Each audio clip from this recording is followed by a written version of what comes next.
Depuis le 25 mars, nous sommes tous confinés. Tout est fermé, les lieux publics, les universités et écoles sont passées aux cours à distance. Quelques problèmes, puisque les étudiants sont rentrés chez eux et n'ont pas toujours une bonne connectivité ou des facilités pour suivre ces cours. Le système est fédéral.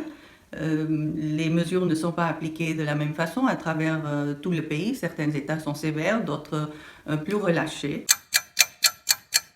La décision d'imposer un confinement général à travers le pays a provoqué le plus grand désarroi. D'une part, auprès des gens les plus pauvres, ceux qui travaillent dans le secteur informel, l'économie informelle du pays, qui eux se sont trouvés du jour au lendemain sans emploi, sans salaire, sans argent, sans aide de l'État pour rentrer chez eux.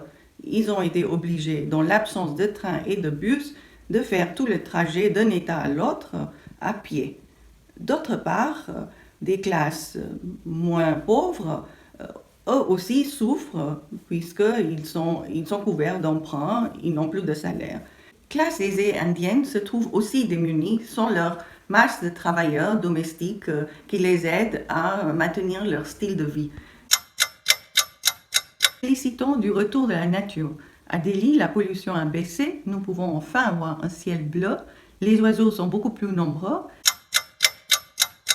Un problème curieux a surgi, c'est le cas des chiens errants, qui sont partout en Inde, dans les villages, aussi bien dans les rues, et ils font partie de l'univers des gens. Ils sont nourris et soutenus par les communautés.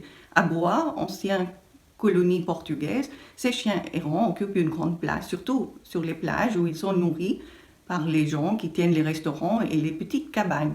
Dans le confinement, ils n'ont plus eu de nourriture à distribuer à ces chiens. Par conséquent, ils sont devenus extrêmement vicieux et agressifs, ils se sont mis à attaquer les gens.